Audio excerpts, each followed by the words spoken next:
Hello friends, welcome to the new episode of my channel. আমি অরিত্র। এখন এই ভিডিওর মধ্যে আমরা কথা বলছি রাপ্পা রয় অ্যান্ড ফুলস্টপ.com বলে ছবিটা নিয়ে, বাংলা ছবি। এটা রাপ্পা রয়ের কমিক বুকের ওপর বেসড আর কি, এবং 5th ডিসেম্বর ছবিটা মুক্তি পেতে চলেছে। তো এই ছবিটা অনেক দিন ধরেই আর কি, মানে I think last year announcement শুনেছিলাম আর কি ছবিটার ব্যাপারে। তো যাই হোক, অনেকবার আর্টিকেল ইত্যাদি পড়েছি ছবিটাকে নিয়ে। তো আপনার প্রত্যেকেই জানেন যারা রাপ্পা রয় কমিকটা পড়েছেন, সুযোগ বন্দ্যোপাধ্যায় লিখতেন, মানে লেখেন এখনও। তো রিসেন্টলি আই থিঙ্ক 2022-এও লাস্ট বেরিয়েছিল।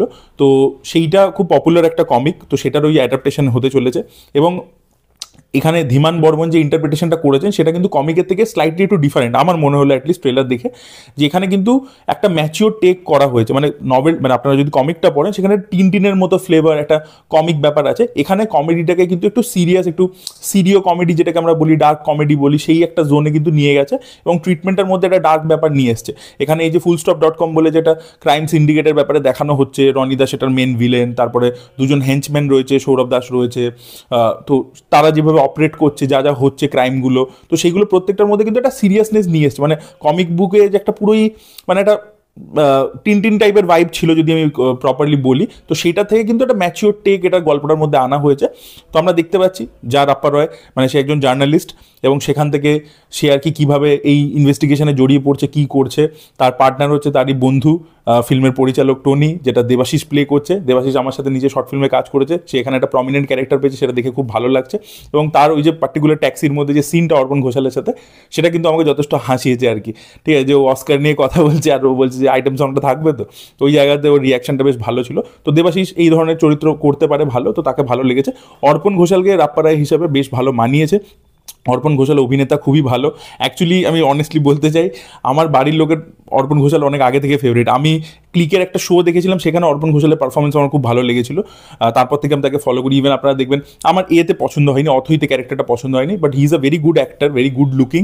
এবং এখানে তাকে ইউটিলাইজ করা হয়েছে, ক্যারেক্টারটাকে প্রপারলি ইউটিলাইজ করা হয়েছে। একটা হিরোইক ব্যাপার তার মধ্যে অলরেডি আছে, এবং সেটা কোথাও গিয়ে এই ট্রেলারে আমরা দেখে বুঝতে পারছি যে সিনেমার মধ্যে সেটা ইউটিলাইজ হবে আর কি।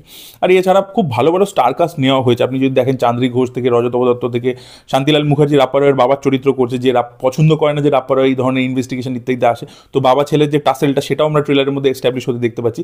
তার একটা কাকার ক্যারেক্টার রয়েছে, আপনারা জানেন, যেটা কমিক বুকে ছিল, যে আর কি ওকে এনকারেজ করে, যে পুলিশের একটা লোক। তো সেই সব জিনিসপত্রগুলো থাকতে চলেছে আর কি। আর অলিভিয়াকে এখানে আমরা হিরোইন হিসেবে দেখতে পাচ্ছি আর কি। তার সাথে অর্পণ ঘোষালের যতটুকু কেমিস্ট্রি আমরা ট্রেলার লেভেলে দেখতে পেয়েছি, সেটা বেশ ভালো ছিল। আর ছবিটাকে শ্যুট করা হয়েছে খুব ভালো করে আর কি। এক তো বিশাল বড় অনসম রয়েছে, দেবাশিস থেকে শুরু করে, প্রান্তিক থেকে শুরু করে, সব্যসাচী, হিউজ একটা অনসম রয়েছে, যেটা বলছিলাম, ভালো ভালো স্টারকাস্ট রয়েছে। তার সাথে ভেরি ওয়েল শট আর কি। যে আমি বললাম যে একটা ডার্ক ভাইব নিয়ে আসা হয়েছে আর কি, কমিকের থেকে একটু সেপারেট গিয়ে, বাট সেটাকে, মানে সেই অ্যাস্থেটিক্সটাকে মেনটেন করবার জন্য যেভাবে শ্যুট করা, যেভাবে লুক অ্যান্ড ফিল ক্রিয়েট করেছেন ধীমান বর্মন, তিনি নিজে ছবিটাকে প্রডিউসও করেছেন, তিনি ডিরেক্টও করেছেন।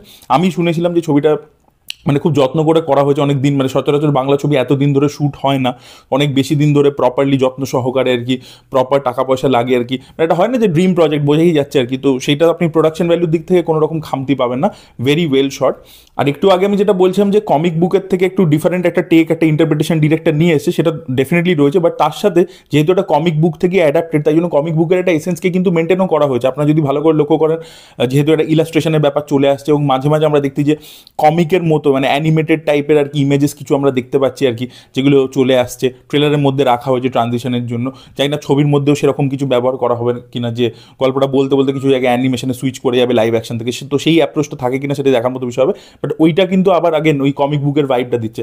তো একটা ডিরেক্টর নিজের টেকও এনেছে, বাট রাপ্পা রায়ের যে কোর যে এসেন্সটা, তার যে ফ্যান ফলোয়িং আছে, যারা সেটা পড়েছে বহুদিন ধরে কমিকটা, যারা ওই ক্যারেক্টারটাকে পছন্দ করে, তো সেইটার এসেন্সটাকেও কিন্তু মেনটেন করেছে। মানে একেবারেই আর কি, মানে কমপ্লিটলি হাটকে কিছু বানিয়ে দেয়নি আর কি। তো সেটাও আমার ভালো লেগেছে। যেহেতু রাপ্পা রয়কে নিয়ে এর আগে ছবি হয়নি, আই থিঙ্ক ফুলস্টপ.com এই যে গল্পটা, এই গল্পটা মানে 2015 সালে এসছে। লেখা তো গল্পটা অনেকদিন আগে থেকেই হচ্ছে আর কি, মানে এই কমিক স্ট্রিপটা, বাট এটা 2015 সালের গল্পটাকে নিয়ে করা হয়েছে। বাট যেহেতু সিনেমাতে আমরা প্রথমবার ক্যারেক্টারটাকে দেখতে পাচ্ছি, তাই জন্য এটাকে একটা অরিজিন স্টোরি হিসেবেও ট্রিট করা হয়েছে, যে প্রথমবার আর কি ও একটা জিনিসের মধ্যে জড়াচ্ছে, এবং ওকে যেহেতু ও একটা ইনভেস্টিগেট করতে করতে ধীরে ধীরে এই ডার্ক ক্রাইম ওয়ার্ল্ডের মধ্যে জড়িয়ে পড়ছে, তো সেখানে দাঁড়িয়ে তাকে কিন্তু একটা নিজেকে ট্রেনও করতে হবে। তো সেটার জন্য দেখবেন একটা পার্টিকুলার শট রয়েছে, যে ও নিজে মার্শাল আর্টসের ট্রেনিং ইত্যাদি করছে আর কি। তো সেই জায়গাতেও যে লুক অ্যান্ড ফিল যে একটা দিয়েছে, প্লাস ও যেভাবে ট্রেনিং করছে, সেগুলোও দেখতে ভালো লাগছে। তো একটা কাইন্ড অফ অরিজিন স্টোরি হিসেবেও কিন্তু ডিরেক্টর ব্যাপারটাকে ট্রিট করেছে, যাতে যারা ধরুন অনেকে কমিকটার ব্যাপারে অতটা নলেজ রাখে না, তারাও যেন গিয়ে একটা ফ্রেশ টেক পায়, মানে তারাও যেন ইন্টারেস্টেড হয় যে ক্যারেক্টারটা কে, তার জার্নি কি, সে কীভাবে একটা, মানে অলরেডি স্টোরিটি আমরা একটা মানে গল্পের মাঝ থেকে শুরু করছি না, মানে সেই অরিজিন স্টোরিটাকেও আর কি প্রপারলি এস্টাবলিশ করে তারপরেই আর কি যাচ্ছে। তো সেই অ্যাপ্রোচটা আমার ভালো লেগেছে, যে যারা নন রিডার, যারা গল্পটার ব্যাপারে কিছু আইডিয়া নেই, ক্যারেক্টারটার ব্যাপারে আইডিয়া নেই, তাদের জন্য কোথাও গিয়ে যে সিনেমাটা হতে চলেছে সেটার একটা আশ্বাস দিচ্ছে আর কি ওই ব্যাপারটা, অরিজিন স্টোরির অ্যাপ্রোচটা। তো আপনারা যদি ট্রেলারটা ভালো করে নোটিস করে দেখেন, এর মধ্যে কিন্তু অ্যাকশনও ভরপুর রয়েছে আর কি, শেষের দিকটাতে গান fight, hand to hand combat সেগুলো রয়েছে। তো একদিকে যে এখানে অরিজিন স্টোরিটা দেখাচ্ছে যে ও কীভাবে অ্যাকশন শিখলো, তার সাথে প্রচুর অ্যাকশনও রয়েছে, তো একটা অ্যাকশন থ্রিলার হিসেবে ট্রিট করেছে। তো ডিরেক্টর কিন্তু কোনো জনরা বাদ দেয়নি, আপনি একটা লাভ স্টোরিও দেখতে পাবেন, কমেডিও রয়েছে, তার সাথে অ্যাকশনও রয়েছে। তো ইটস এ জনরা ম্যাশা, মানে একটা পট বয়লার কমপ্লিটলি তৈরি করেছেন তিনি।